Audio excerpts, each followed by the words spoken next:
The world seemed to collapse into darkness. It was June 1943 when Nazi forces tightened their grip around the Lviv ghetto, and Ignacy Chiga understood that his family had hours, perhaps minutes, to make an impossible choice. The SS was conducting another action, rounding up Jews for deportation to Belzec extermination camp. Through his apartment window, Ignacy watched trucks rumble down the cobblestone streets, their engines drowning out screams. His wife stood beside him, clutching their two children. 7-year-old Christina pressed her face against her mother's dress, while 5-year-old Pavel asked in a whisper why they couldn't go outside. "We're going on an adventure," Ignacy said, his voice steady despite the terror churning in his chest. "Underground, where nobody can find us."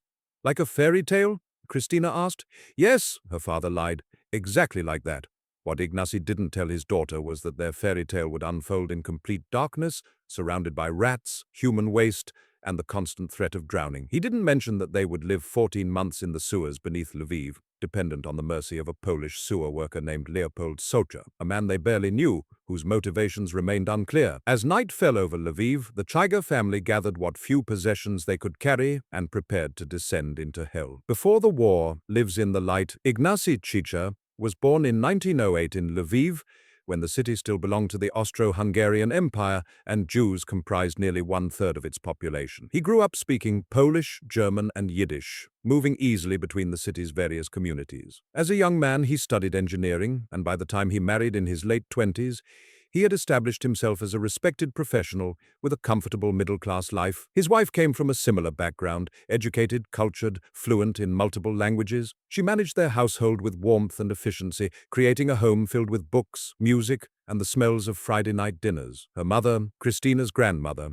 lived nearby and would visit often, teaching the little girls songs and stories from Jewish tradition. One winter, the grandmother knitted a sweater for Christina, soft wool in a deep forest green. The little girl loved it so much she wore it constantly, until it became as much a part of her as her own skin. Christina herself was born in 1935, a bright child with curly dark hair and endless curiosity. She asked questions about everything: why birds could fly, how numbers worked, what stars were made of. Her parents encouraged this curiosity, imagining she would grow up to be a teacher or perhaps a doctor. They imagined a future for her that stretched decades into a peaceful, prosperous life. Pavel arrived in 1938, a serious baby who rarely cried but watched everything with intense concentration. He had his father's thoughtful expression and his mother's gentle temperament. When Christina held him, she would whisper stories about all the adventures they would have together when he was older. But by the time Pavel learned to walk, their world had already begun to crumble. The Soviets occupied Lviv in 1939, nationalizing property and suppressing religious practice.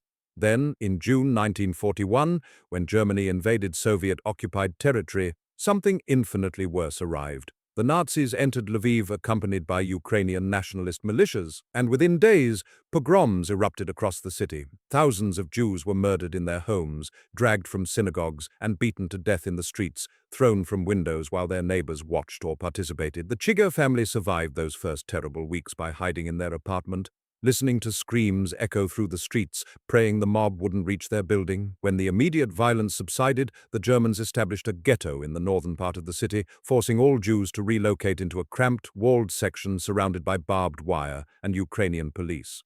The Chigas moved into a single room they shared with another family. Ignacy found work in a ghetto workshop, which provided temporary protection from deportation. His engineering skills made him valuable, for now, but every few weeks, the SS would conduct an action surrounding sections of the ghetto and dragging people onto cattle cars bound for Belzec. Everyone understood what deportation meant, even if they didn't know the specific mechanics of the gas chambers. By early 1943, the ghetto was being systematically emptied.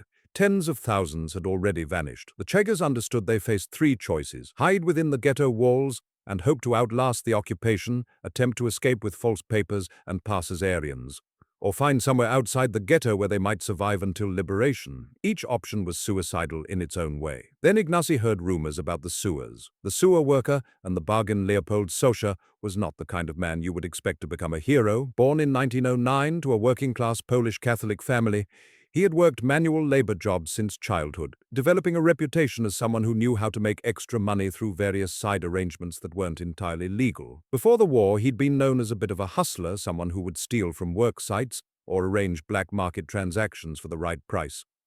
But Socha had one valuable skill that transformed him during the occupation: He knew the sewers of Lviv intimately. He had worked for the municipal water and sewer department for years, maintaining the extensive network of brick-lined tunnels beneath the city streets. He had explored virtually every passage, knew every intersection, understood how water flowed through the system during different seasons and weather conditions. When Jews began disappearing into the sewers to hide from deportations, Sosha saw a business opportunity. Several groups approached him through intermediaries, asking if he would help them hide underground. He would bring food, remove waste, provide intelligence about German activities above ground, and most importantly, keep their location secret. In exchange, they would pay him handsomely. Ignacy Chiga met with Sosha in secret one night in May 1943. The sewer worker outlined harsh terms: substantial upfront payment, ongoing payments for as long as they remain below, and no guarantees about their chances of survival. "The sewers are not meant for living," Sosha said bluntly. "It's dark, cold, wet, there are rats everywhere. When it rains, the water level rises fast. You can drown in minutes.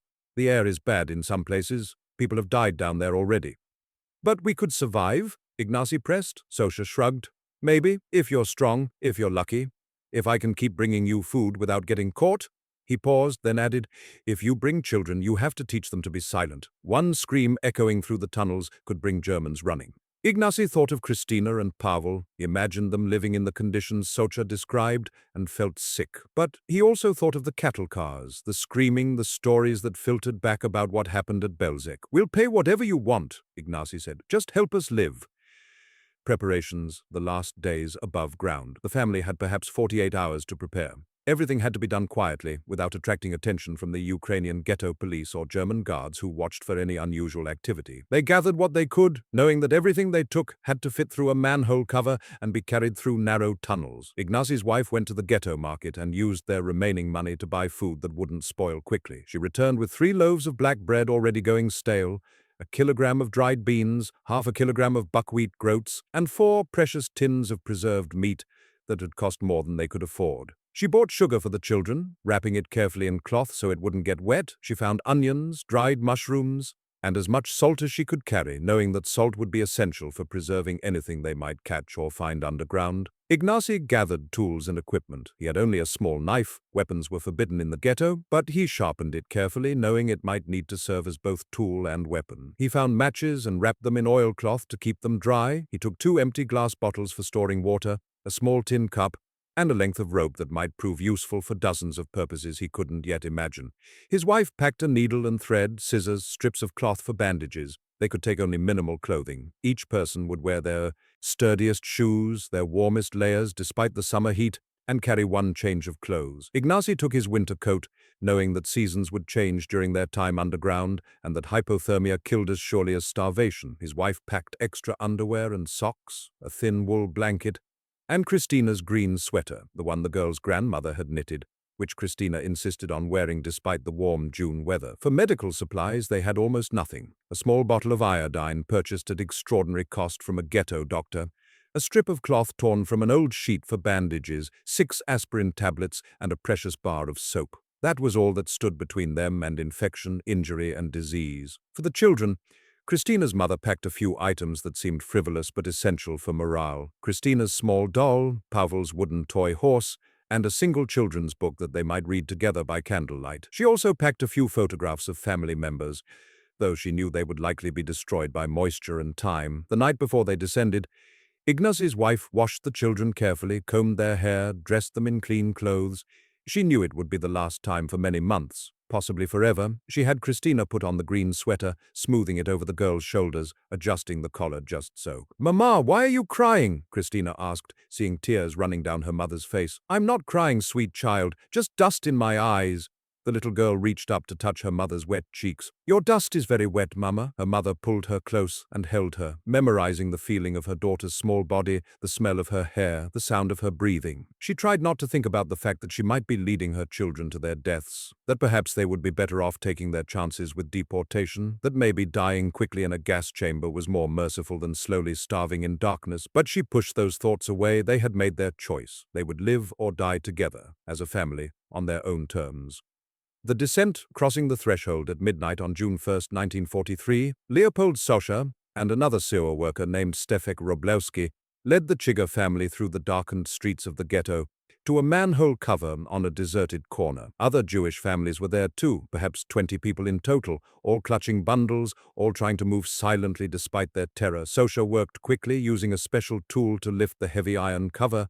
It came up with a soft grinding sound that seemed deafening in the quiet night. Beneath the cover, a ladder descended into absolute blackness. "I'll go first," Socha whispered. "Then you follow one at a time. Hold the ladder tight. It's slippery. At the bottom, wait for everyone. Don't wander off, or you'll be lost forever." He disappeared. Down the ladder, they heard his feet splashing in water below, then his voice calling up softly, "Come!" Ignacy went first, lowering himself into the hole. His hands found the ladder rungs, slick with moisture and algae. He climbed down slowly, counting the rungs, 8, 9, 10. His feet touched water, cold even through his shoes, and he gasped at the shock of it. Then came his wife, moving carefully, her bundle clutched under one arm. Then Powell, who Socha had to help, guiding the small boy's feet to each rung. Finally, Christina, wearing her green sweater, descended into the darkness. When her feet touched the water, she cried out softly. She couldn't help herself. The cold was shocking, and the smell hit her like a physical blow. The stench of human waste, rotting organic matter, and damp stone made her gag. She coughed, struggling not to vomit. "Breathe through your mouth," her father whispered. "It helps a little." They stood in a cramped chamber beneath the manhole, water swirling around their ankles, waiting as the other refugees descended. Socha had lit a small oil lamp, and in its flickering light, Christina saw things she had never imagined. The walls were curved brick, slick with moisture that caught the light like dark glass. The water flowing around their legs was nearly black, with things floating in it she didn't want to identify, and at the edges of the lamplight she saw movement, rats, dozens of them, scurrying along ledges and swimming through the water. Pavel began to cry. Their mother put her hand gently over his mouth. "Shh, my love, shh, we must be silent now. Can you be a brave boy and stay quiet?" He nodded against her hand, but tears streamed down his face. "This way," Socha said once everyone had descended. "Follow exactly where I step. The current is strong in places, and there are holes in the floor that will take you under. Hold hands. Don't let go." They began to walk. Socha led them through the main collector tunnel, navigating by instinct and memory through darkness that would have been complete without his lamp. Behind him, the Chiggers held hands in a human chain, Ignacy gripping Socha's coat, his wife holding Ignacy's hand, Christina clutching her mother's dress, and Pavel carried in his father's other arm. The journey to their hiding place took perhaps 20 minutes, but felt eternal. The water deepened until it reached their knees, then their thighs. The current pushed against them, threatening to sweep their feet out from under them. They waded through it, struggling to keep their balance on the slime-covered bricks beneath the water. The tunnel seemed to go on forever, turning and branching, passing through chambers where other pipes joined the main collector. Sometimes the ceiling dropped so low they had to crouch, and water lapped at their chests. Christina's teeth chattered from cold and fear. The green sweater, which had been dry when they descended, was now soaked and heavy, pulling at her shoulders. Once she slipped on the treacherous bottom and went completely under. The foul water filled her mouth and nose before her mother yanked her up. She emerged, gasping and retching, coughing up the disgusting liquid she'd swallowed. Her mother held her close, whispering apologies and comfort, but they couldn't stop moving. The group behind them was still coming, and blocking the passage meant endangering everyone. Finally, they reached what would become their home for the next 14 months. It was a small chamber where a side tunnel intersected with a larger collector, creating a space roughly 3 meters by 4 meters. Along one wall, there was a raised platform of crumbling brick, about 2 meters square, that sat perhaps 30 centimeters above the water level. It was barely large enough for 4 people to sit, and the bricks were covered with slime and bird droppings from some long ago time when this chamber had been accessible from above. "This is it," Socha said, holding his lamp high to illuminate the space. "You'll stay here. I'll bring food when I can, usually after dark. Be careful of the water level, and when it rains, it rises fast. If you hear rushing water, move to higher ground immediately." Other refugees were already there, or arrived shortly after. Eventually, about 21 people would share this chamber and the adjacent spaces. But that first night, overwhelmed by what they had done, the Chaggers could think of nothing but immediate survival. They had no dry clothes to change into. Everything they carried was soaked from the journey. They spread their thin blanket on the wet bricks of the platform, but it provided no real comfort or warmth. They sat huddled together, water dripping from the ceiling onto their heads, forming small pools in the uneven surface of the platform. Ignacy tried to light a candle so they could see their surroundings better, but his hands shook so badly it took 3 matches before he managed to get the wick to catch. In the tiny circle of candlelight, they looked at each other's faces, pale, shocked, streaked with sewage. Christina's beloved green sweater, which had been clean when they left the ghetto, was now stained dark with filth. "Are we going to die here, Papa?" Christina asked, her voice small and frightened. Ignacy wanted to lie, to offer false comfort and assurance. Instead, he told her the truth, or as much truth as he could bear to speak. I don't know, Kochani. I don't know what will happen to us, but we're together. And as long as we're together, as long as we have each other, we have hope. That first night, none of them slept. The cold seeped into their bones, turning their fingers and toes numb. The rats scurried constantly around them, sometimes coming so close they could feel the creatures' whiskers brush against their skin. From somewhere in the darkness beyond their candles' glow came the sound of water rushing through unseen channels. A constant roar that made normal conversation impossible. Christina pressed against her mother and father, her small body shaking with cold and fear. She closed her eyes, but the darkness was the same whether her eyes were open or shut, total, absolute, oppressive. She tried to remember sunlight, the color of flowers in spring, the warmth of her grandmother's kitchen when bread was baking, but those memories already seemed like dreams from someone else's life, from a girl who no longer existed. Before dawn, not that they could see dawn or would ever see it again for 14 months, Leopold Socha returned. He had brought bread and a bottle of water, which he distributed among the refugees. Eat slowly, he warned. Make it last. I'll try to come back tonight, but if I can't, you'll need this to last 2 days. Then he was gone, climbing back up through the tunnels to the manhole, replacing the cover, leaving them alone in the darkness once more. Ignacy broke their portion of bread into 4 pieces. It was black bread, already going stale, and there was perhaps 1/4 of a loaf for the entire family. He gave the largest piece to Christina, the next largest to Pavel, and he and his wife split the remainder. Chew slowly, he told the children. Make every bite count. Taste it, really taste it, and let it last as long as you can. They ate in silence, in darkness, sitting on wet bricks in a sewer beneath a city where their people were being systematically murdered. The bread tasted like nothing had ever tasted before, every molecule of flavor, amplified by hunger and fear and desperate gratitude for this small mercy. When they finished eating, they sat in darkness again, listening to the water, listening to the rats, listening to each other breathe, and tried to imagine how they would survive until tomorrow, over their first days underground. As their eyes failed to adjust to darkness that remained absolute, the Chidgers began to understand the world they had entered through touch, sound, and smell, rather than sight. The main collector tunnel that ran past their chamber was perhaps 2 meters high and 1 meter wide, built from red brick laid in precise patterns by Austro-Hungarian engineers decades earlier. The bricks felt smooth under their fingers in some places, rough and crumbling in others, where decades of flowing water had eroded the mortar. When Ignacy ran his hands along the walls, he could feel the craftsmanship of the original builders. Each brick fitted perfectly to its neighbor, creating an arched ceiling that had withstood time and pressure. The water flowing through the main collector varied in depth depending on weather above ground. During dry periods, it flowed at ankle depth, cold and swift. After rains, it could rise to knee-high or higher within minutes, bringing with it a terrifying roar that echoed through the tunnels like an approaching train. The current was deceptively strong, strong enough to knock an adult off their feet if they weren't careful where they stepped. The temperature remained constant at around 13 or 14 degrees Celsius, cold enough that they never stopped shivering, but not cold enough to freeze. The air hung heavy with moisture that saturated everything it touched. Their clothes never dried. Their skin remained perpetually damp and wrinkled, like they were slowly dissolving into the wetness that surrounded them. The smell was something they learned to live with because they had no choice. Human waste, rotting organic matter, chemicals from factories upstream, and the distinctive odor of damp brick and standing water combined into a stench that made them gag for the first week. But gradually, impossibly, their noses adapted. After 2 weeks, they barely noticed it unless fresh sewage flowed past from some building above, bringing a new wave of nauseating odor that reminded them where they were living. The rats were everywhere, gray-brown creatures the size of small cats, with naked pink tails and yellow teeth that gleamed in candlelight. They lived in the walls, nested in alcoves and side passages, and moved through the tunnels with far more confidence than the human refugees. At first, the Chidgers were terrified of them, but they quickly learned that the rats were more afraid of humans than humans were of them. As long as food was kept secure and people moved with authority, the rats kept their distance, mostly. But more disturbing than the rats were the insects. Beetles with hard shells that crunched underfoot,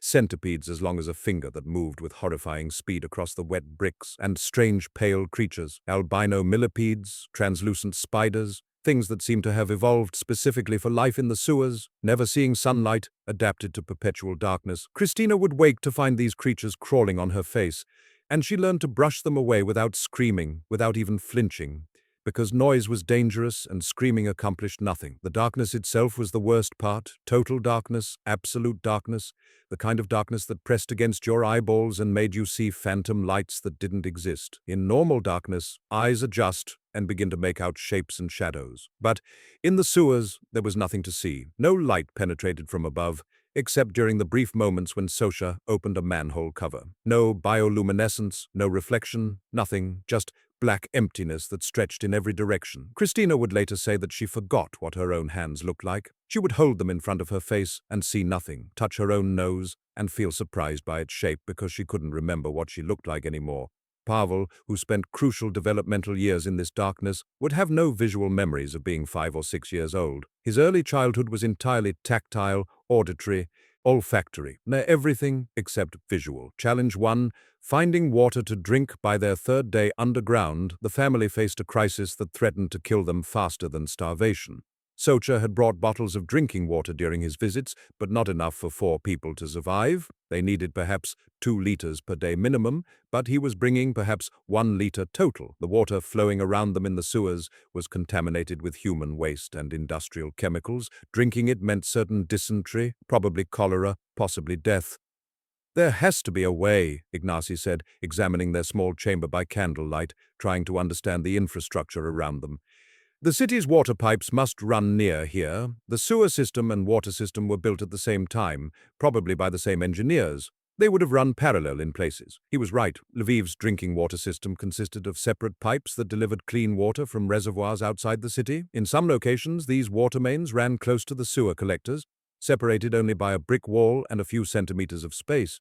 Ignacy began exploring the tunnels during Socha's absences, moving carefully through the darkness, running his hands along every wall, listening for sounds that might indicate flowing water on the other side of the brick. His engineering training helped him understand what he was feeling, the subtle differences in temperature between walls that had water pipes behind them and walls that didn't.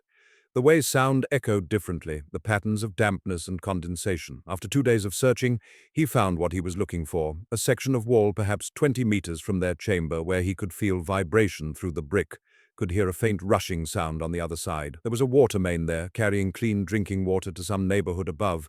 He told Sosha about it during the next visit. The sewer worker examined the wall, nodded, and returned the following night with a small metal tool, a kind of chisel designed for puncturing pipes. "We have to be careful," Sosha warned. "If we break the pipe completely, water will flood this whole section and they'll send repair crews. We need just a small leak, something that looks like normal deterioration." Working together, mostly by feel in the darkness, they carefully chipped away mortar between bricks. The work was delicate and nerve-wracking. Too much force might crack the pipe catastrophically. Too little would accomplish nothing. Ignacy's hands, once steady and precise from his engineering work, now shook from malnutrition and cold, making the task even more difficult. Finally, after perhaps 2 hours of patient work, Ignacy felt the chisel punch through. Water began to seep through the small hole they'd created, trickling down the wall. It was cold, clean water from the municipal system, the most beautiful thing they'd experienced since descending into the sewers. They positioned one of their glass bottles to catch the trickle. It filled slowly, perhaps half a liter per hour, but it was enough.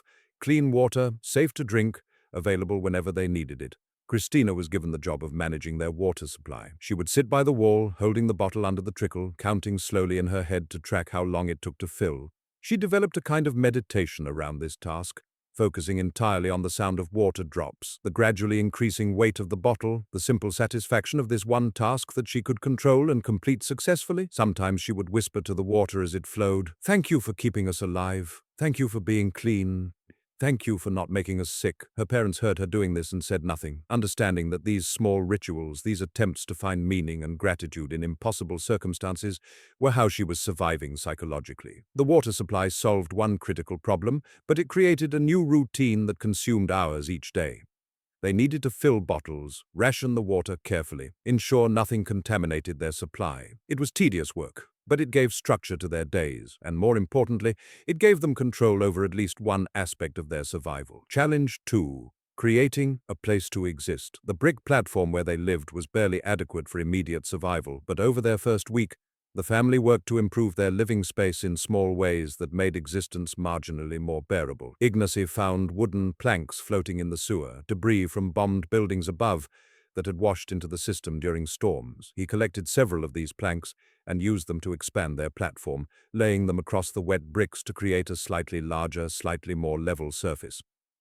The wood was rotten and waterlogged, but it was better than bare brick. They discovered that if they pressed their bodies tightly together while sleeping, sharing body heat among all four of them, they could stay marginally warmer. They developed a specific sleeping arrangement. Parents on the outside, children between them, everyone packed together like sardines under their single thin blanket. It wasn't comfortable. Someone's elbow always dug into someone else's ribs, and if one person needed to shift position, everyone had to move, but it was survival. Ignacy's wife worked to organize their few possessions. She found that certain bricks in the wall were loose and could be removed to create small shelves. She stored their precious matches there, wrapped carefully in oilcloth to keep them dry. She stored their food supplies in the highest alcoves she could reach, trying to keep them away from the rats. She created a specific spot for their medical supplies, their tools, their spare clothing.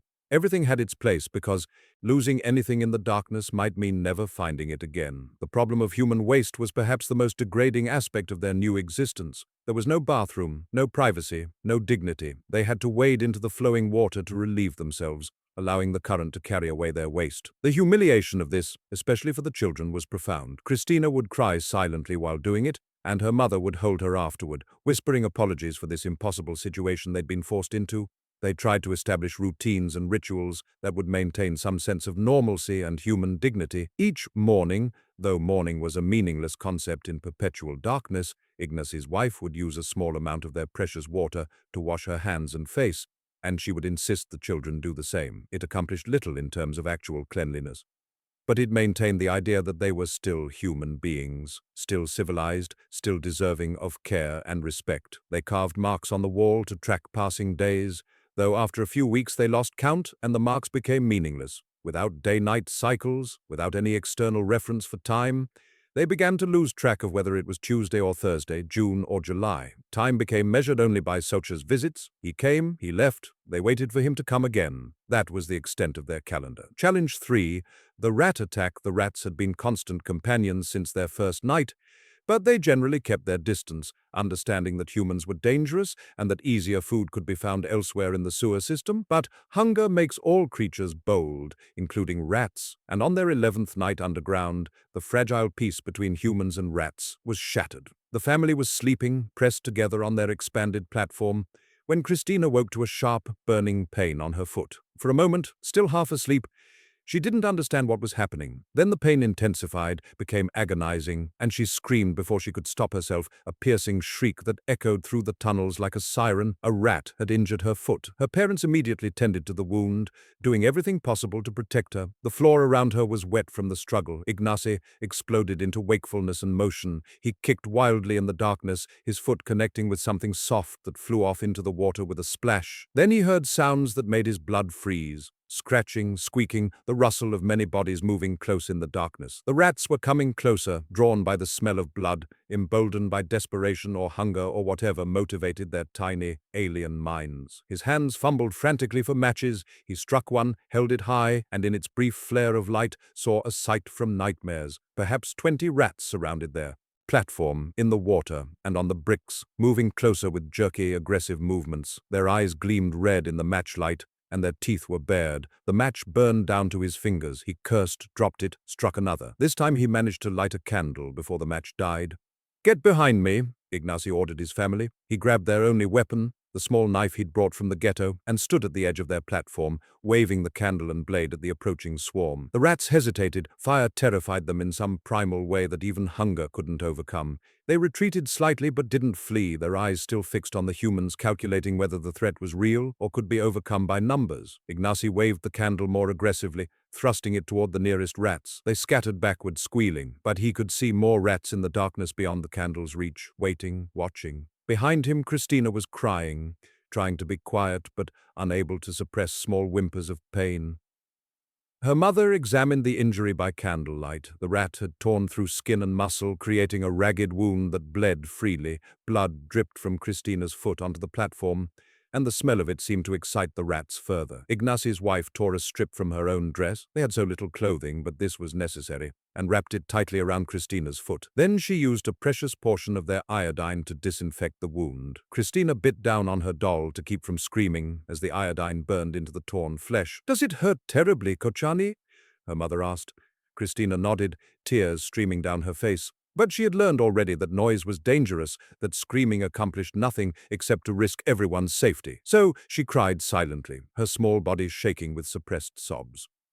The rats lingered at the edge of the candlelight for perhaps an hour, waiting for the humans to lower their guard or for the candle to burn out. Ignacy stood watch, exhausted but unable to rest, knowing that if he sat down or let the light die, the rats would return. Finally, as their precious candle burned lower and lower, the rats gradually dispersed, moving away into the darkness to find easier prey. But the message was clear: the sewers belonged to the rats, and humans were tolerated only as long as they remained vigilant and dangerous. After that night, they established a watch system. Someone always stayed awake, holding a piece of brick or their knife, ready to defend against another rat attack. It meant they were perpetually exhausted, never able to truly rest, but it kept them alive. Christina's wound took weeks to heal in the damp, unsanitary conditions. It became infected, turned red and swollen, leaked pus that smelled of corruption. For several terrifying days, they feared she would develop blood poisoning and die. But somehow, impossibly, her young body fought off the infection and the wound gradually closed, leaving a scar she would carry for the rest of her life. Years later, Christina would still have nightmares about that night, not about the pain of the bite, which healed, but about the sound of rats scrabbling on the brick, about the gleam of their eyes in candlelight, about the knowledge that in the darkness they were surrounded by creatures that saw them as potential food. She would wake in her comfortable bed in Israel or America, decades later, heart pounding, remembering the scratching sound that never stopped, the knowledge that sleep meant vulnerability, that dropping your guard for even a moment could mean death, the rhythm of underground life.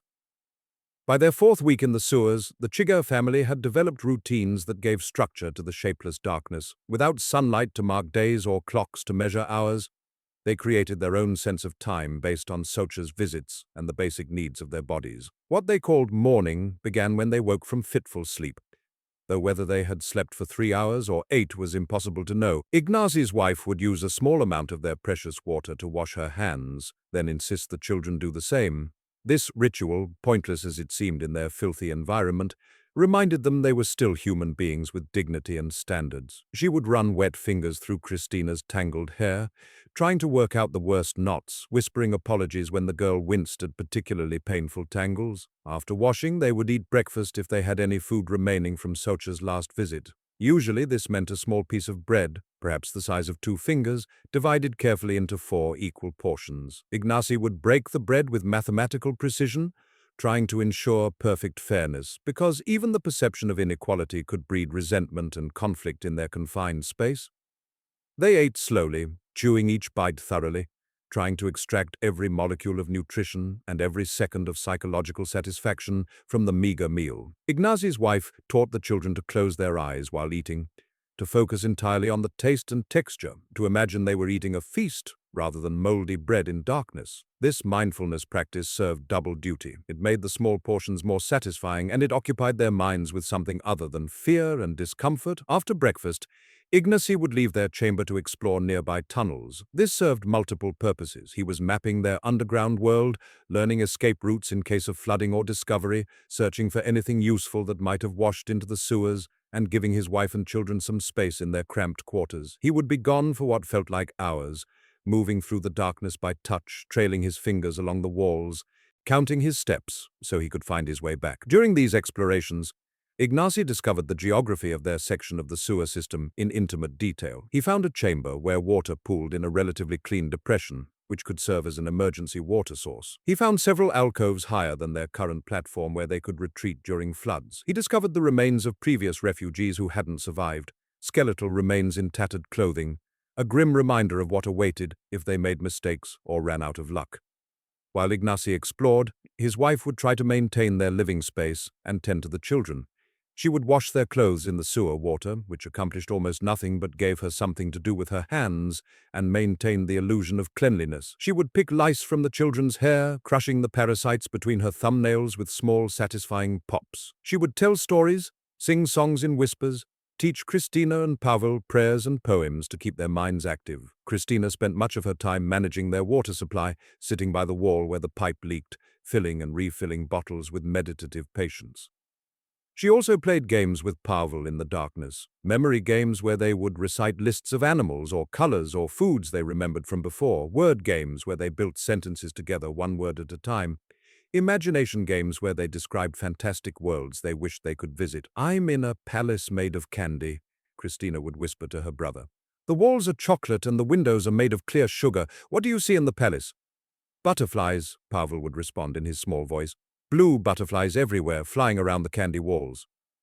These games served the crucial purpose of keeping the children's minds active and developing despite the lack of sensory stimulation. Christina's imagination, which had always been vivid, became even more elaborate in the darkness. She created entire fictional worlds in her mind, complete with detailed characters, intricate plots, and rich descriptions. These internal fantasies became as real to her as the sewers around her, perhaps more real, and they provided essential psychological refuge from the horror of her actual existence. Afternoons, though afternoon was arbitrary, just the period between one rest and another, passed in quiet waiting. They would sit together in darkness, not always talking, just being together. Sometimes Ignacy would tell stories about his work as an engineer, describing buildings he had helped design, problems he had solved, colleagues he had known. Sometimes his wife would describe her grandmother's house in detail, room by room, object by object, trying to preserve those memories through repetition. Evening came when they heard Sosha's distinctive whistle echoing through the tunnels, signaling his approach. They would light a candle and wait eagerly for him to arrive with food and news from above. His visits were the highlight of their existence, not just because he brought supplies, but because he represented connection to the world beyond their prison.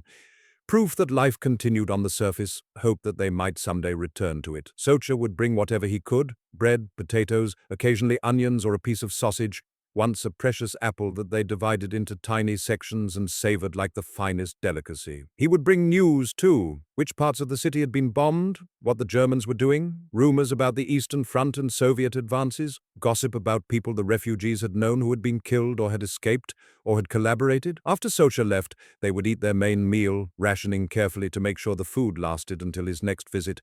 Then they would try to sleep, arranging themselves in their practiced configuration, children between parents, everyone pressed together for warmth, one person designated to stay awake and watch for rats. This was their life, day after day, week after week. No variation, no events, no change, except the slow deterioration of their bodies and the gradual erosion of their connection to the world they had left behind. The physical price of darkness. By their third month underground, the effects of malnutrition, darkness, and stress had transformed all of them in profound ways. Ignacy had lost perhaps 15 kilograms from his already lean frame.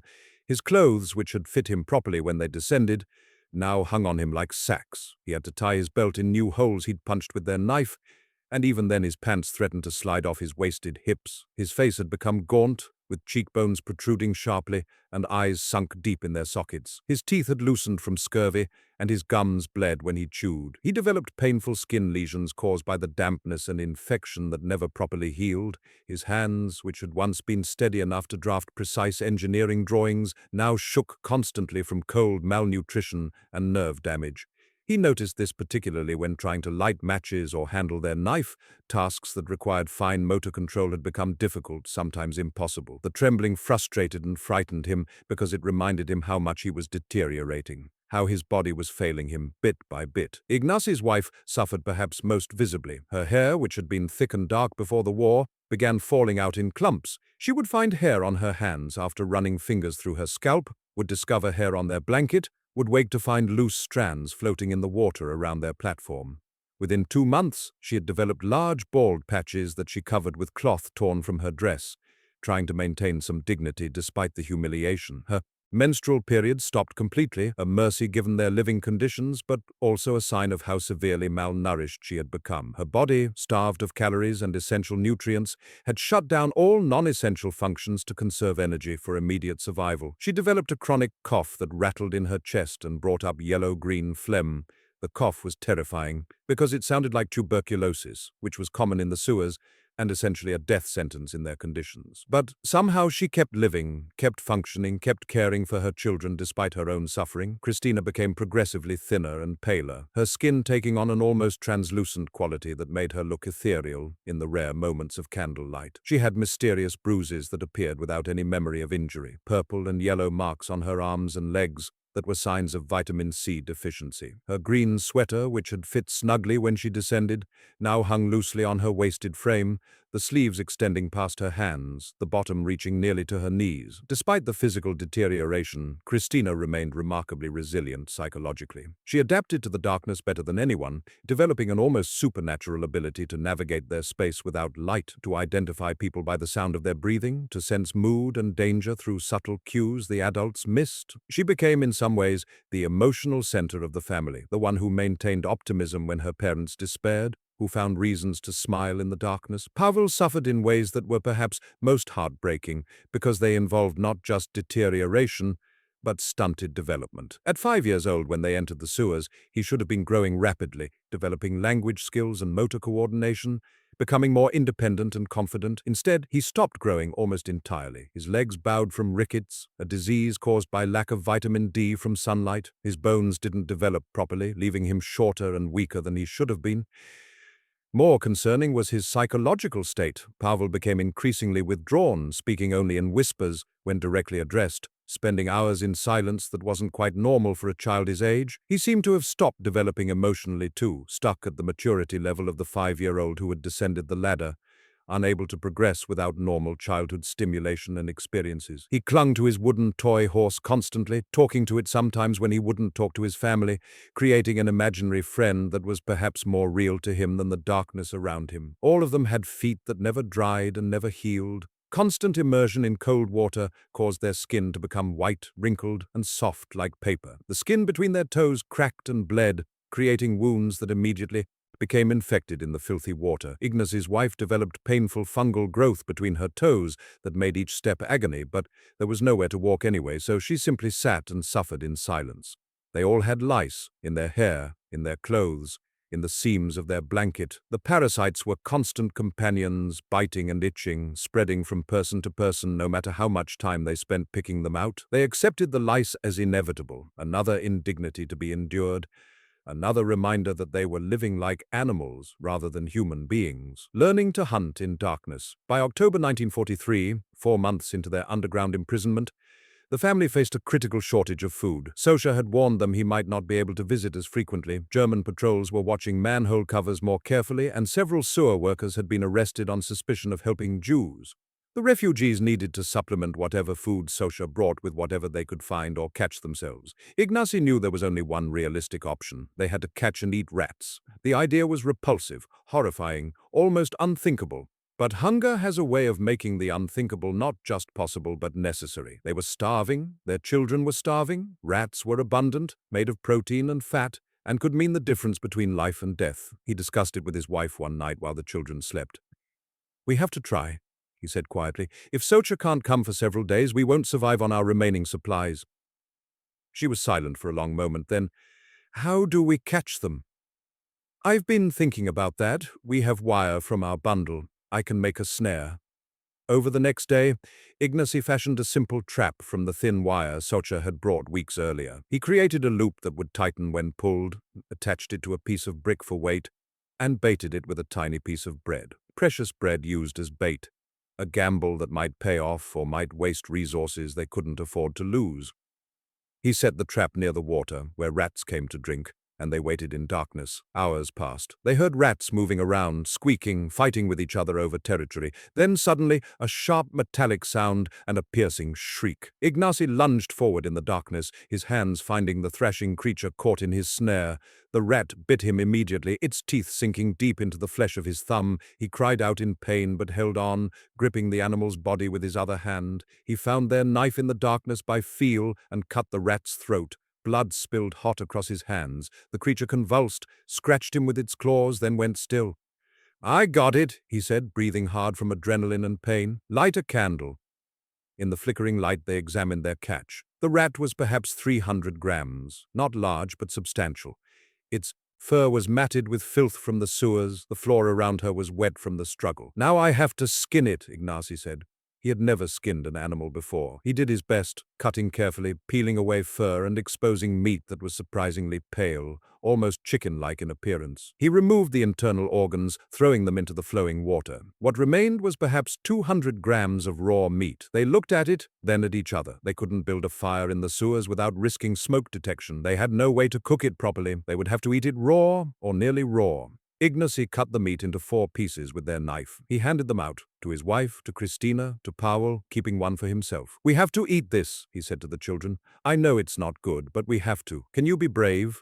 Christina looked at the raw meat in her hand, pale and stringy in the candlelight. She started to cry silently, shaking her head. "I know, Kochani, I know, but we'll starve without it. Just try, just one bite." She raised it to her mouth, her hand trembling. She bit down. The taste was indescribable, gamey, slimy, with a texture like soft rubber that resisted her teeth. She chewed and chewed, her stomach heaving, then finally forced herself to swallow. Pavel ate his piece without protest, too young to fully understand what he was eating, conditioned by months underground to simply eat whatever was given to him. Ignacy's wife ate hers with tears streaming down her face, and Ignacy ate his last, trying not to think about what he was doing. Within an hour, their bodies couldn't tolerate the food, and they had to reintroduce it gradually as their systems adjusted. They lay on their platform, sick and miserable, feeling like they had degraded themselves for nothing. "We won't do that again," Ignacy said weakly, but they did. Over the following months, they caught and ate rats many more times. They learned techniques to make it more bearable. They would heat water from the sewer in their tin cup using a candle flame, bringing it to nearly boiling temperature, then briefly immerse pieces of rat meat to partially cook them. This reduced the risk of parasites and made the taste slightly less revolting. They learned which parts of the rat were safest to eat and which carried more risk of disease. They never got used to it. Each time was an ordeal that made them feel less human, more like animals fighting for survival without dignity or standards.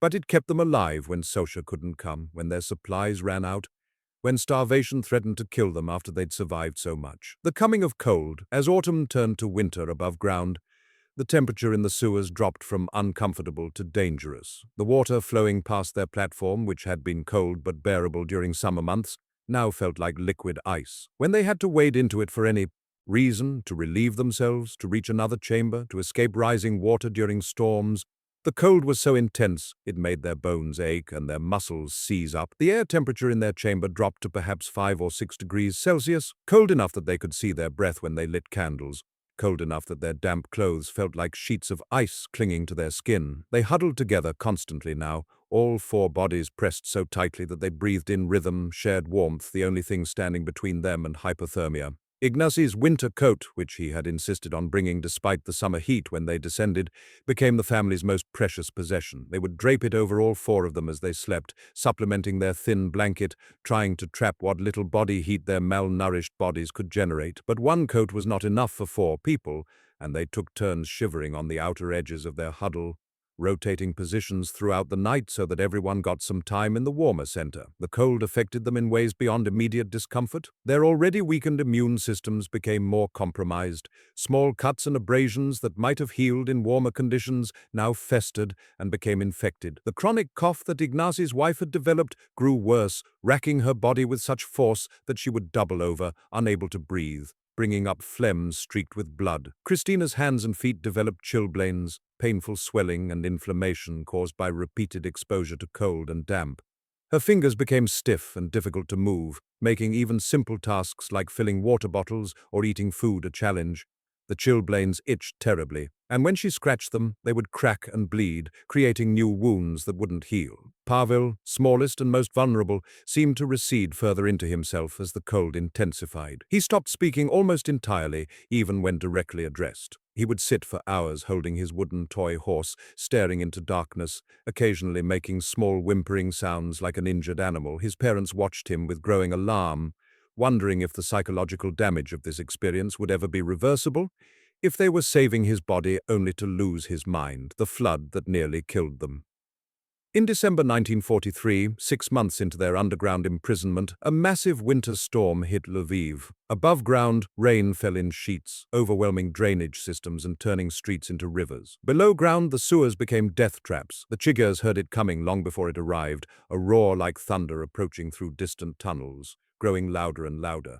They had experienced minor flooding before and knew what to do: abandon their platform and move to higher ground in adjacent chambers. But this time the water rose faster than they had ever seen. "Move now!" Ignacy shouted over the roar. "Leave everything!" They waded into water that was already waist-deep and rising visibly, moving toward a side tunnel where they knew there was a higher alcove. The current was terrifyingly strong, pushing against them, trying to sweep their feet out from under them. Ignacy went first, carrying Pavel under one arm, using his other hand to grip the wall for stability. His wife came behind, holding Christina's hand tightly. They reached the side tunnel just as the water in the main collector rose to chest height. Other refugees were already there, climbing toward the alcove, panicking, pushing each other in their desperation to reach safety. Nearly 20 people were trying to crowd into a space meant for perhaps 5 or 6. Ignacy shoved Pavel up toward the alcove, where other hands grabbed him and pulled him higher. Then he helped Christina climb, boosting her up the slippery wall. His wife went next, and finally Ignacy climbed up himself, finding barely enough room to wedge his body into the packed mass of humanity. The water kept rising. It reached their feet, then their calves, then their knees, as they clung to the alcove. The roar was deafening, making communication impossible. All they could do was hold on and hope the water stopped rising before it reached the ceiling. Christina found herself pressed between her mother and a stranger, unable to move, barely able to breathe from the pressure of bodies around her. The water rose to her thighs, cold and violent, churning with debris. She felt something large bump against her legs, a piece of wood, or perhaps something worse, something she didn't want to identify. The water rose to her waist, then her chest, then her neck. "Papa!" she screamed, but her voice was lost in the roar. She tilted her head back, gasping for air in the diminishing space between water and ceiling. The water was perhaps 2 centimeters from the roof now, still rising. She could feel her father's hand gripping her arm, could feel her mother's body pressed against her, could feel the panic of the people around her as they all realized they might drown here after surviving so much. "This is how we die," Christina thought with strange clarity. "Not in gas chambers like the others. We'll drown like rats in the sewers we tried to hide in." The water touched her chin. She pressed her face against the ceiling, breathing through the tiny remaining air gap. Her father was holding her up now, lifting her as high as he could, and she realized he was standing in water over his head, holding his breath, using his last reserves of strength to keep her face above water. Then, miraculously, the water stopped rising. It held at that terrifying level for what felt like hours, but was probably only minutes. Then, slowly, agonizingly slowly, it began to recede. The water dropped back to neck level, then chest level, then waist level. The roar diminished to a more normal, rushing sound. They had survived. They clung to the alcove for another hour, waiting for the water to drop to a safe level, none of them speaking, all of them shaking from cold and shock and the knowledge of how close they had come to dying. When they finally climbed down and waded back to their chamber, they found everything destroyed. Their blanket was gone, swept away by the flood. Their food supplies were washed out. The small improvements they had made to their living space were ruined. They sat on the wet bricks in total darkness. They had lost their candles in the flood, too, and listened to Socha's voice echoing through distant tunnels, calling out to see who had survived. "Here!" Ignacy shouted back. "We're here! We're alive!" Later, Socha brought them terrible news. 7 refugees in other chambers had drowned that night. The flood had come too fast in the eastern tunnels, giving them no time to reach higher ground. Their bodies were somewhere in the system now, carried by the current, trapped in side passages, food for the rats. "You were lucky," Socha said grimly, bringing them a replacement blanket and some candles. "The water rose slower in your section. In the east, it came like a wall."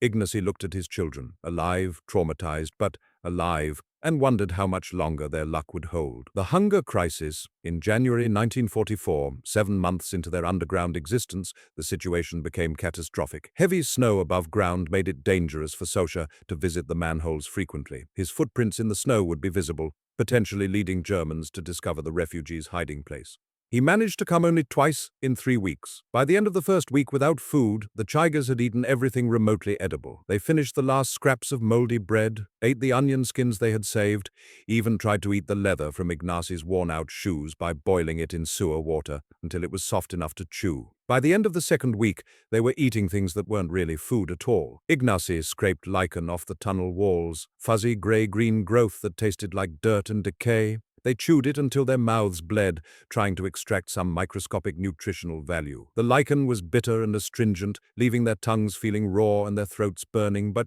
it was something to put in their mouths, something to chew, something to trick their bodies into thinking they were eating. They caught beetles and centipedes and ate them. The beetles had hard shells that splintered into sharp fragments, cutting the insides of their mouths. The interior was mushy and tasted vaguely of ammonia and rot. The centipedes were worse because they bit back even as you tried to eat them, releasing poison that made their mouths swell and tingle. But protein was protein, and they were starving. They caught worms from the sewer water and swallowed them whole, trying not to think about where the worms had been or what they had been eating. The worms were slimy and cold, with a texture like raw egg white, and they seemed to wriggle all the way down to the stomach. Christina cried as she ate these things, saying over and over, "I can't, Mama, I can't."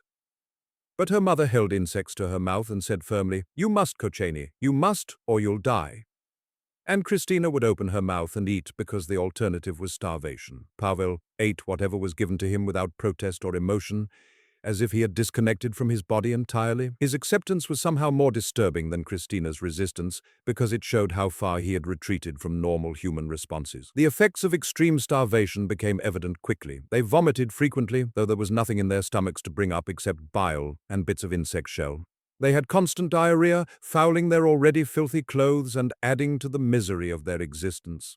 They experienced dizziness so severe they couldn't stand without holding onto walls. Their bodies trembled constantly from weakness and metabolic disruption. Ignacy's wife developed a terrifying symptom. Her legs swelled with fluid, becoming thick and puffy, a condition called edema that indicated her body was cannibalizing its own tissues. She could barely walk, and when she pressed her finger into the swollen flesh, it left a deep indent that took minutes to fade. Ignacy himself began having difficulty thinking clearly. His mind felt foggy, slow, unable to hold on to thoughts for more than a few seconds. He would start to say something and forget what he was saying mid-sentence. He would try to remember his life before the war and find only blankness where memories should have been. The psychological state during this period was beyond despair. Despair implies some awareness of loss, some connection to what might have been. They had moved beyond that into a kind of numb acceptance of death. They sat in darkness, too weak to move, waiting to die, no longer particularly afraid or sad about it. Death seemed like rest, like peace, like an end to suffering that had become unbearable. Christina asked her father one night if heaven would have food. "All the food you could want," he told her, his voice weak and hoarse. "Bread and honey and fresh fruit and roasted chicken and chocolate cake. Everything you've ever wanted, as much as you can eat." She was quiet for a moment. Then, "Maybe dying wouldn't be so bad then, Papa." He pulled her close and began to cry, deep wrenching sobs that shook his emaciated frame. He cried for his daughter, who thought death sounded pleasant, because it meant food. He cried for his son, who had stopped speaking and stopped being a child. He cried for his wife, whose body was swelling and failing. He cried for himself and the choices that had brought them to this place where eating beetles and contemplating death seemed normal. "Don't say that," he choked out. "Don't ever say that. We're going to survive. We're going to live. We're going to see sunshine again." But even as he said it, he didn't believe it. He thought they would all die here in the darkness, and their bodies would be found months or years later by sewer workers, or perhaps not found at all. Just bones in the darkness, forgotten, unmourned, another failed attempt to survive the unsurvivable. Sosha's return on day 19 of the hunger crisis, when the Chiggers had accepted that death was imminent, they heard Sosha's whistle echoing through the tunnels. They were too weak to respond at first. Then Ignacy summoned what little strength remained and called back hoarsely, "Here! We're here!" Sosha arrived carrying a sack, and in the candlelight they saw it bulging with food. He had brought potatoes, bread, even a piece of sausage, more food than they had seen in weeks. They fell on it like animals, cramming food into their mouths, barely chewing, desperate to fill the terrible emptiness inside them. Sosha had to physically restrain them, pulling food from their hands. "Stop!" he shouted. "Listen to me! If you eat too fast after starving, you'll die. Your stomachs can't handle it. You have to eat slowly, small amounts. Give your bodies time to adjust." They forced themselves to slow down, though every instinct screamed at them to gorge. Sosha made them eat just a small potato each, then wait, then another piece, then wait again. It was torture to have food in front of them and not be allowed to eat it all immediately, but they trusted him and obeyed. Even eating slowly and carefully, they all became sick that night. Their shrunken stomachs couldn't handle the sudden abundance of food, and they vomited everything. But the next day they tried again, and their bodies accepted slightly more, and the day after that, a bit more still. Over the following week, with Sosha bringing regular supplies again, they slowly rebuilt their strength to the minimal level necessary for survival. They didn't recover. Recovery was impossible in the sewers. But they stopped dying, which was the best they could hope for. The hunger crisis had taken them to the absolute edge of death, and somehow they had survived. But it had cost them something essential. They were different after that. Harder, more feral, more willing to do whatever was necessary. They had eaten insects and lichen and contemplated death with their children, and those experiences had changed them in ways that could never be undone. The fever that nearly killed Hope. In April 1944, 10 months into their underground imprisonment, Christina developed a fever that threatened to accomplish what starvation, cold, and floods had not. The death of the Chiga family's last thread of hope. It began subtly. One morning, Christina complained that she felt cold, which was nothing unusual in the sewers. But when her mother touched her forehead, the skin burned hot beneath her fingers. Within hours, the fever climbed higher, transforming Christina from a functioning child into a delirious, dying girl. By evening, she was shaking so violently that her teeth chattered loud enough to echo off the brick walls. Her mother wrapped her in their blanket, in Ignacy's coat, pressed her own body against her daughter's to share warmth, but nothing helped. Christina's skin burned like hot coals, while she shivered and complained of terrible cold. "I'm so cold, Mama," she whispered. "Why is it so cold?" "You have a fever, Kochani. You're actually very warm. Your body is confused. Everything is spinning. The darkness is spinning." Ignacy's wife held her daughter through that first night, feeling the heat radiating from the small body, listening to her labored breathing, praying prayers she barely believed anymore. In the sewers, illness meant death more often than not. They had no medicine except their few remaining aspirin tablets and some iodine. They had no way to keep her clean or comfortable. They had nothing but hope, and hope felt increasingly like self-delusion. The second day, Christina's fever climbed higher still. She asked for water constantly, drinking their entire day's supply and still begging for more. Her lips cracked and bled. Her eyes, when they opened, looked unfocused and glassy, seeing things that weren't there. "Grandma is here," she said, her voice dreamy and distant. "She's standing right there, Mama. Can you see her? She looks so beautiful." "There's no one there, Kochani. It's just the fever making you see things." "She wants me to come with her. She says there's a garden where everything is warm and bright. Can I go, Mama? I want to see the garden." Her mother held her tighter, tears streaming down her face. "No, my love. You stay here with me. Grandma will wait. She'll wait for you." By the third day, Christina developed a rash across her chest and back, raised red bumps that she scratched until they bled, leaving marks that immediately became infected in the filthy environment. The rash might have been typhus, might have been scarlet fever, might have been any number of diseases that thrived in sewage and darkness. They had no way to diagnose it, no way to treat it, no way to do anything except watch their daughter suffer. Her breathing became labored, each breath accompanied by a rattling sound deep in her chest. Fluid was building in her lungs. She had a persistent, severe cough with signs of infection. Each coughing fit left her weaker, more exhausted, less present. Ignacy used their last portion of iodine to clean the wounds where she had scratched her rash raw. He tore strips from his own shirt to make compresses, soaking them in their precious clean water and laying them on her forehead to try to cool the fever. Nothing helped. The fever raged on, burning through his daughter's small body like a fire consuming dry wood. On the fourth day, in desperate action born of desperation, they made a terrifying decision. They carried Christina to a section of the sewer where water flowed faster and cleaner, and they immersed her body in the cold stream, keeping only her head above water. She screamed when the icy water touched her burning skin. The sound echoed through the tunnels like a siren, and they knew it was dangerous, knew it might bring Germans running, but they had no choice. If they didn't break the fever, she would die. If the fever broke and she died from shock or pneumonia, at least they had tried. They held her in the water for several minutes that felt like hours, her screams gradually fading to whimpers, her body convulsing from the cold. Then they pulled her out, wrapped her in everything they had, and held her between them, trying to warm her with their own bodies. That night, the fever broke. Christina woke lucid for the first time in 5 days. "Mama," she whispered, "what happened? You were very sick, my love, but you're better now. You're going to be fine."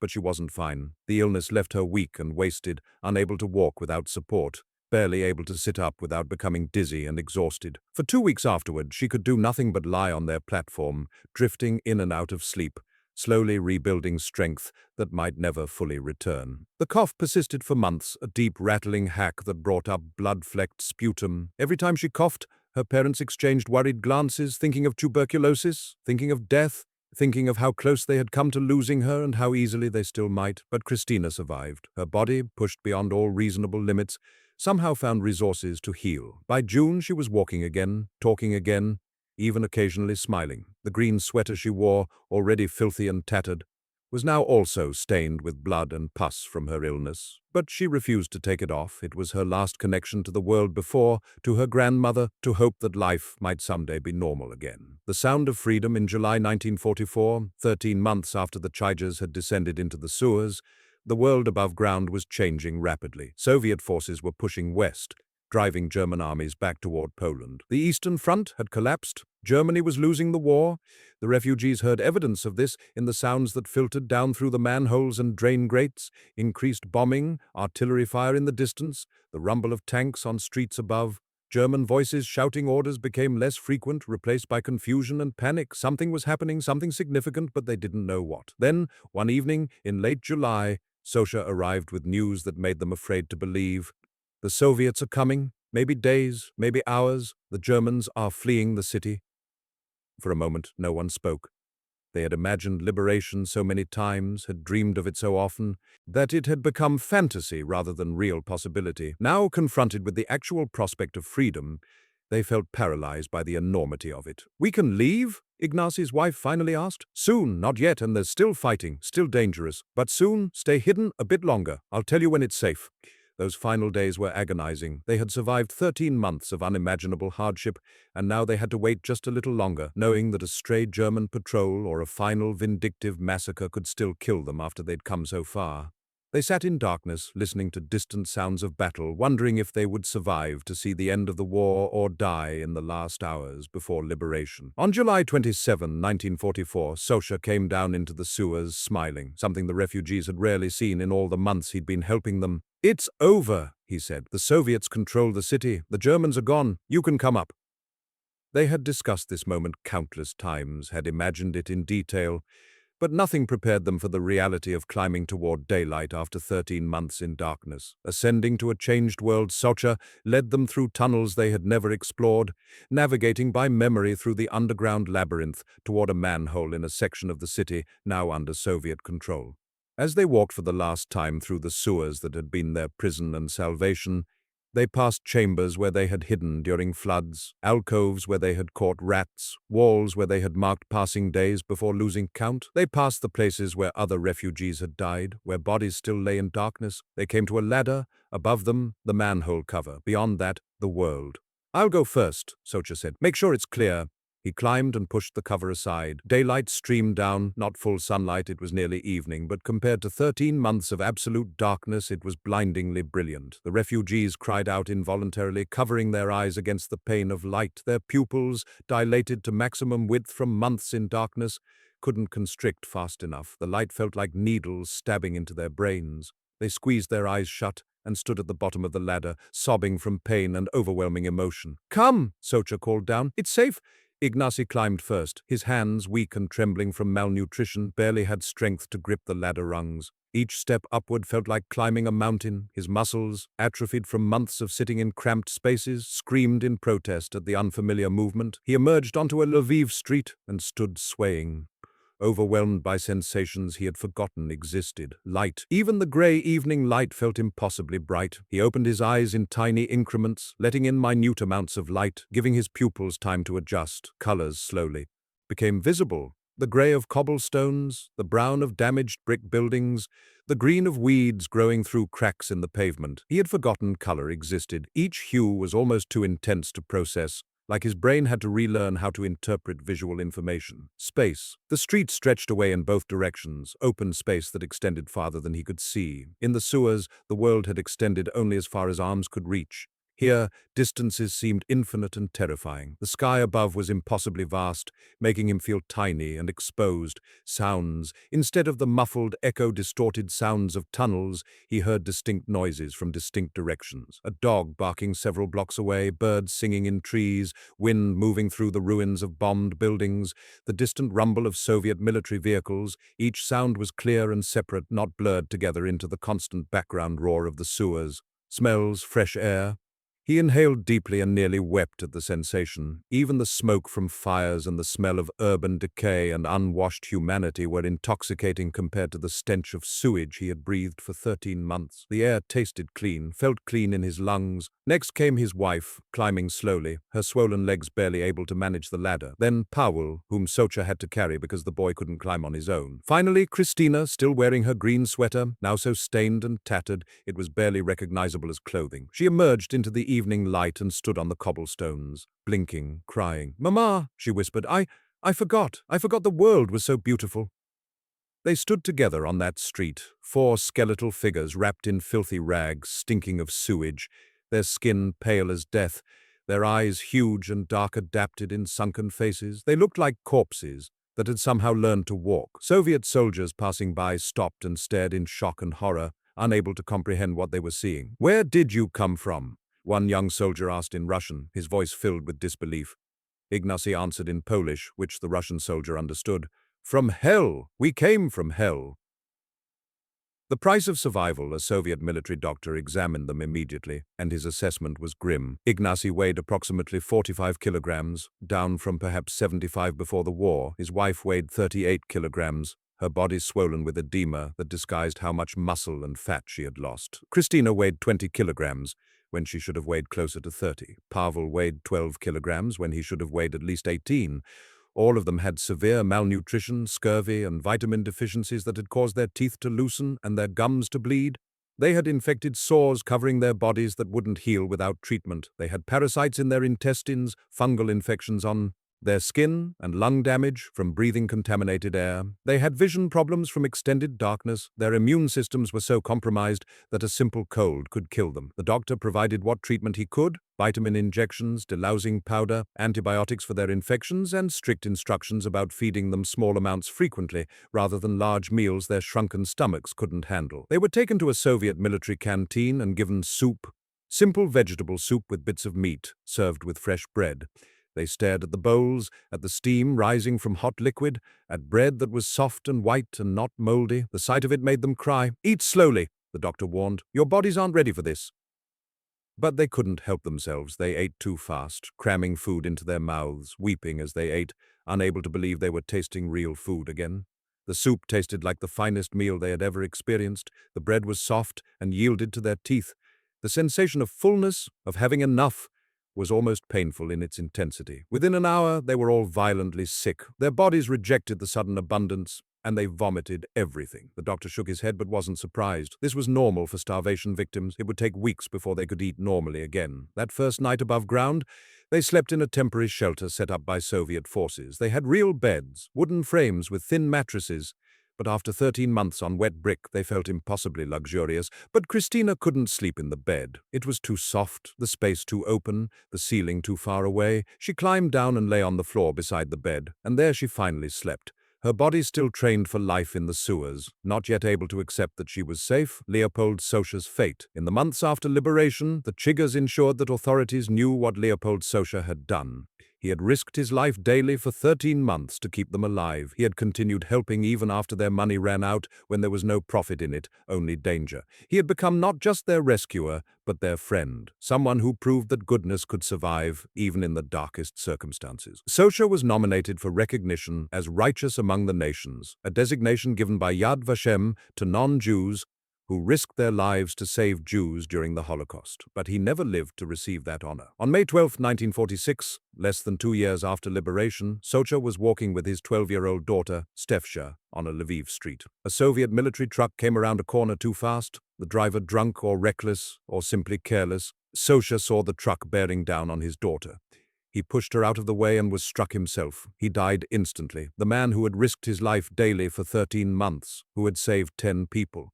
From certain death, who had demonstrated extraordinary courage and compassion, was killed by a careless driver in peacetime. The cruel irony of it was almost too much to bear. When the Chiggers learned of his death, they mourned as deeply as they would have mourned a family member. Ignacy said, "He saved us from death in darkness, and then gave his own life to save his child in the light. He was the best man I ever knew." Years later, in 1978, Leopold Sosha was officially recognized by Yad Vashem as righteous among the nations. His daughter Stefsha attended the ceremony, accepting the medal her father never lived to receive. She spoke about him with tears in her eyes, describing a man who wasn't perfect, who had his flaws and made mistakes, but who chose goodness when it mattered most. Lives after darkness, the Chiga family could not return to their pre-war life because that life no longer existed. Everyone they had known was dead. Their home had been occupied by others, their possessions looted or destroyed. Lviv, now firmly under Soviet control, held nothing for them but memories of horror. In February 1945, using false Polish papers under the name Kirovsky, they left Lviv and traveled west through the chaos of post-war Europe. They spent time in displaced persons camps, applying for visas to Palestine or America, waiting like thousands of other survivors for some country to accept them. In 1949, they finally reached Israel, joining the waves of Holocaust survivors, building a new nation. Ignacy struggled to return to engineering work. His hands trembled too much for precise drafting, and memories of the sewers intruded on his concentration at unpredictable moments. He found work as a building inspector instead, using his technical knowledge without requiring the fine motor control he had lost. He never spoke publicly about the sewers for years, suffering from what would now be recognized as severe post-traumatic stress disorder. Nightmares plagued him for decades, dreams of drowning, of being trapped, of watching his children starve while he could do nothing. He would wake screaming in the night, and his wife would hold him and tell him it was over, they were safe. But part of him never fully left those tunnels. Ignacy's wife never recovered her physical health. The chronic lung infection she had developed progressed into tuberculosis, requiring years of treatment. She remained partially bald for the rest of her life, wearing headscarves to hide the damage. But she was emotionally resilient, holding her family together as they rebuilt their lives, finding joy in simple things others took for granted. Sunshine, fresh food, the ability to walk outside freely. Pavel's early years in the sewers left permanent marks. He never achieved normal height, reaching only about 160 centimeters as an adult due to malnutrition during crucial growth years. He struggled with claustrophobia and agoraphobia simultaneously, unable to tolerate either small enclosed spaces or wide open areas. He served in the Israeli Defense Forces, married, worked as a bookkeeper, and lived an outwardly normal life. But he rarely spoke about the sewers. The memories were too painful, too close to the surface. Christina adjusted best, perhaps because she was young enough to be resilient, but old enough to process what had happened. She became a dental hygienist, married, had children, and lived a normal life. But she never forgot the darkness, the hunger, the sound of her father crying, the feeling of cold water soaking through her green sweater. For decades, she told the story only to her immediate family. But in the 1990s, as Holocaust survivors began dying off and denial became more prevalent, she felt compelled to record her memories formally. She collaborated with writer Daniel Pazner to produce her memoir, The Girl in the Green Sweater, published in 2008, when she was 73 years old. The book brought international attention to the story of the Lviv sewers. Readers around the world learned about the family that had survived 13 months in darkness, about Leopold Sosha's heroism, about what human beings could endure when endurance seemed impossible. The green sweater itself, her grandmother's hand-knitted garment that she had worn through 13 months underground, had somehow survived, stained, tattered, but intact.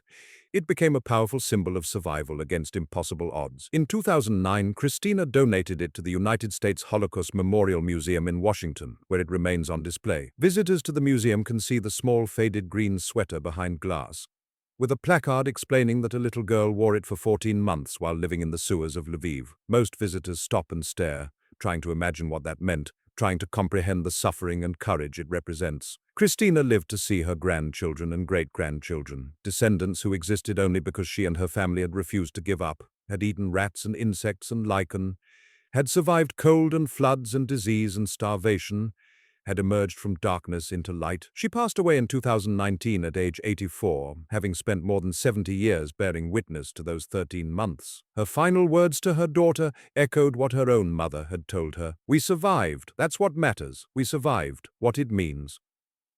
The story of the Chiga family and the Lviv sewers asks us to consider what human beings are capable of, both the worst evil and the most profound goodness. It asks us to remember that the Holocaust claimed 6 million Jewish lives, including 1.5 million children, and that each person who died had a name, a story, people who loved them, dreams that would never be fulfilled. The Chigers survived because of extraordinary luck, exceptional endurance, and Leopold Socher's heroism. Most did not have such luck. Most perished in gas chambers, in mass shootings, in ghettos and concentration camps. We tell these stories of survival not to suggest that survival was common or easy, but to honor those who endured and to remember those who didn't. Today, the green sweater sits in its climate-controlled case in Washington, bearing silent witness to what happened. It speaks for the 6 million who cannot speak for themselves. It says, "We were here, we were real, we suffered, some of us survived. Remember us." That is why Christina saved it. That is why she donated it to a museum. That is why, even now, years after her death, the green sweater continues its work of bearing witness to the capacity of human beings to endure the unendurable, to choose hope over despair, to survive when survival seems impossible. In darkness, in sewage, in conditions that should have destroyed all humanity, a little girl wore a green sweater and lived to tell the story. That survival is both miracle and tragedy, testimony to human resilience and a scar that will never fully heal. If this story moved you, share it, discuss it, let it challenge how you think about courage, about goodness, about what matters when everything is stripped away. The Chigers survived so that we might remember. Let us honor their survival by never forgetting.